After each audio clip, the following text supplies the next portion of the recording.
Ini terkait fenomena juga Ustaz. Jadi ada sebuah istilah yang baru lahir namanya Wahabi lingkungan Ustaz. Jadi Wahabi lingkungan ini didefinisikan sebagai seseorang pihak-pihak yang terlalu kritis terhadap kerusakan lingkungan dan berpegang pada data ilmiah itu dianggap terlalu tekstual atau kaku dalam melihat isu pembangunan dan mereka dituduh untuk menghalangi kemajuan. Sudah kehabisan istilah ini. Apa hubungannya Wahabi dengan lingkungan gitu? Tapi saya melihat ini kembali kepada pengucapnya sendiri, ya. Dia pada saat mengucapkan itu karena terlalu kontekstual atau tekstual, bahasa begitu ya.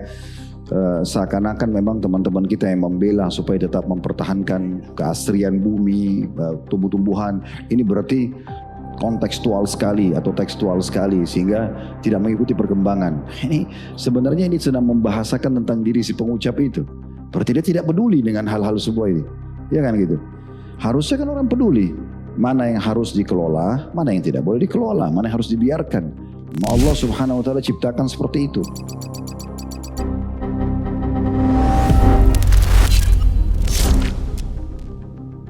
Dalam perdebatan soal nama Ubaidillah di kalangan keturunan Imam Hussein, banyak yang merasa yakin bahwa nama Ubaidillah itu mustahil dipakai oleh Ahlul Bait. Rasanya kan ini sangat logis ya, mengapa keluarga yang menanggung derita sedalam itu justru akan mengenang nama pembunuh leluhur mereka sebagai nama anak keturunannya, yaitu Ubaidillah. Namun ketika saya menelusuri kitab-kitab nasab dan kitab-kitab sejarah pada abad-abad awal Islam, keyakinan yang hanya berdasarkan logika tadi itu mulai goyah. Nama Ubaidillah ternyata tidak hanya muncul, tapi justru digunakan secara lumrah, bahkan oleh keturunan Imam Musa Al-Kazim yang menjadi simbol emosional paling kuat atas tragedi Karbala. Dari sinilah saya mulai menyadari bahwa logika itu memang sering terasa meyakinkan, tapi belum tentu berdiri di atas fakta. Begitu pula dengan logika yang Mas Ulil Absar Abdallah tawarkan dalam wacana tambang. Retorika yang dipakainya ialah maslahat mafsadat, hitung-hitungan untung rugi syariat, dan dikotomi antara good mining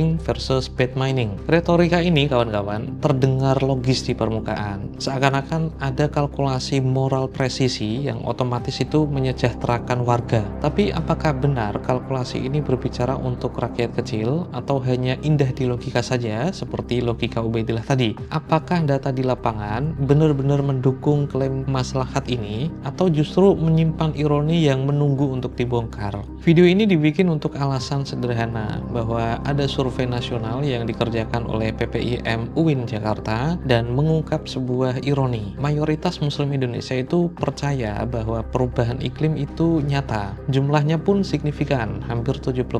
Dan 59,82 responden setuju perubahan iklim itu terjadi karena aktivitas ekonomi dari perkebunan sawit dan pertambangan. Uniknya, 63,83% itu setuju kalau pesantren atau ormas memiliki usaha tambang atau sawit demi kemajuan ekonomi. Berdasarkan survei tersebut, jika dipecah berdasarkan dua organisasi muslim terbesar di Indonesia, warga Muhammadiyah 69,91% setuju dan warga NU 67,91% setuju. Nyaris 70% dari organisasi ini setuju. Mayoritas muslim Indonesia mengaku sadar perubahan iklim itu terjadi karena aktivitas ekonomi dan salah dua biang kerok terbesarnya adalah tambang dan perkebunan sawit. Namun ironinya, survei nasional juga mengungkap mayoritas yang sama ternyata setuju jika pesantren dan ormas memiliki tambang dan sawit demi peningkatan ekonomi. Pertanyaannya, apakah publik benar-benar rasional atau justru sedang melanggengkan kompromi lingkungan yang merusak demi keuntungan jangka pendek? Anggapan bahwa masyarakat muslim Indonesia tidak rasional atau hanya kurang informasi saja sebenarnya terbantahkan oleh survei yang dilakukan oleh PPIM UIN Jakarta 11 bulan silam. Bukti empiris tersebut menunjukkan bahwa publik itu bukannya tidak tahu, tapi sadar.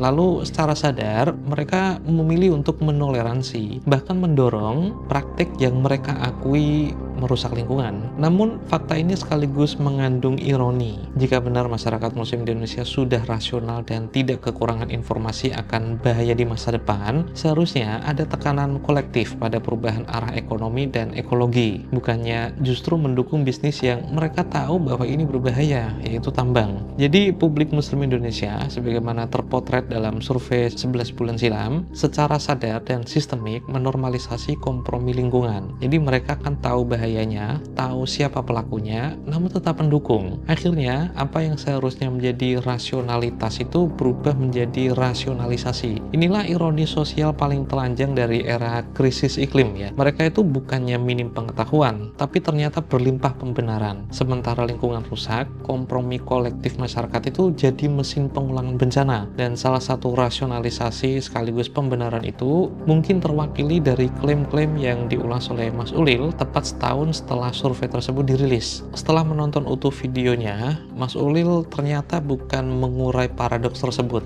melainkan memperkokoh narasi kompromi moral yang setahun lalu itu sudah mapan.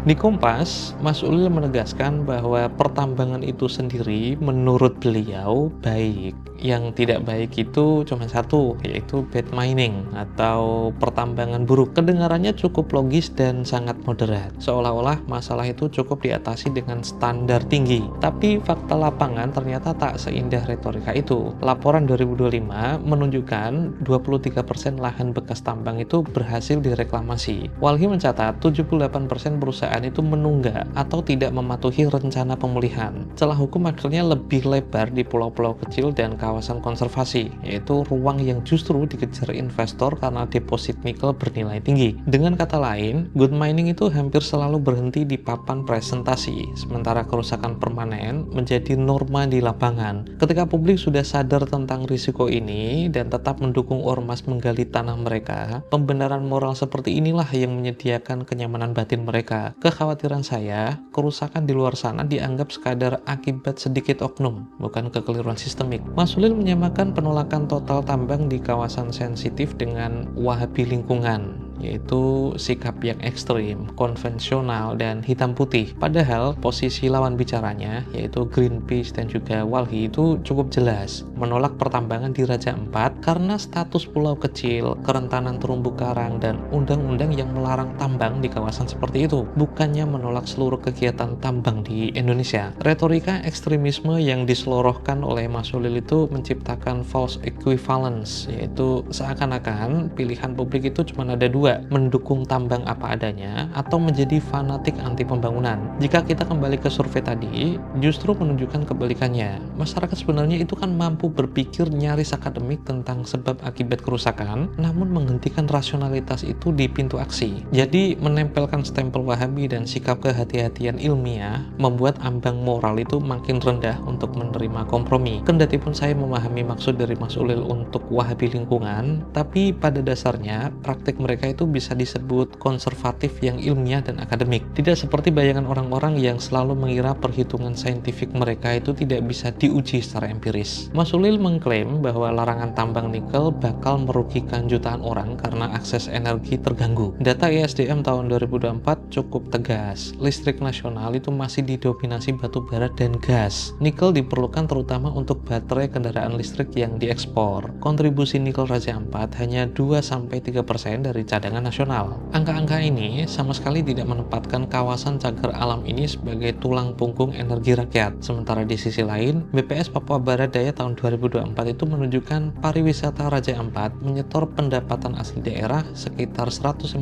miliar per tahun, 3 kali lipat dana bagi hasil tambang nikel yang 80%-nya itu justru mengalir ke pusat. Akhirnya mitos pilih tambang atau mati lampu ternyata hanyalah alat tukar rasa takut demi membenarkan ekspansi industri pada wilayah yang nilai ekosistemnya itu jauh lebih tinggi daripada nilai biji di perut buminya. Ini klaim yang paling lucu bagi saya. Klaim Mas Ulil berikutnya terdengar agak populis, yaitu ormas diberi konsensi itu agar manfaat tambang jadi adil untuk umat. Namun laporan investigasi Tempo tahun 2024 tentang konflik lahan di Riau, di Jambi, dan di beberapa daerah lain itu memperlihatkan pola yang sama. Ketika menerima izin, kelompok elit internal itu menguasai kendali, sementara masyarakat akar rumput tetap menerima imbalan paling minim. Survei yang saya singgung pertama tadi membuktikan masyarakat itu kan sebenarnya kan paham tentang risiko, tapi tetap mendukung ide konsensi ormas, bukan karena logika pemerataan, melainkan logika kedekatan. Jadi lebih baik keluarga sendiri yang mengambil untung.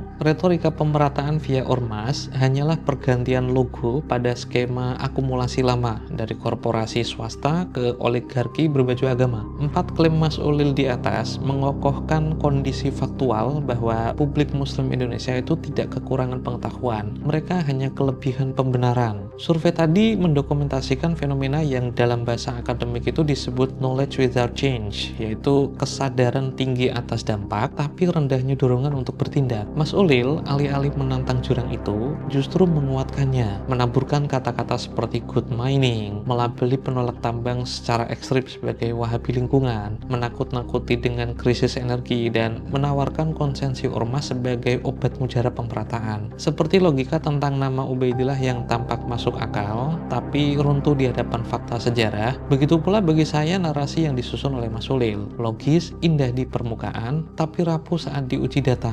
Dari kemiskinan di wilayah tambang, lubang-lubang bekas yang dibiarkan menganga, hingga mitos good mining dan cherry picking. Pada akhirnya kawan-kawan, saya itu bukannya anti pembangunan. Hanya saja saya itu masih belum bisa diyakinkan oleh penjelasan-penjelasan Mas Ulil. Selama suara otoritatif semacam Mas Ulil itu terus memoles kompromi menjadi kebaikan, ironi dan paradoks tadi tampaknya masih akan tetap bertahan di ruang wacana. Sementara hutan, terumbu karang, dan masyarakat terdampak itu menanggung beban yang konon demi kemaslahatan umat. Saya Romal Abbas, ini Bapak Jangan Sampai jumpa.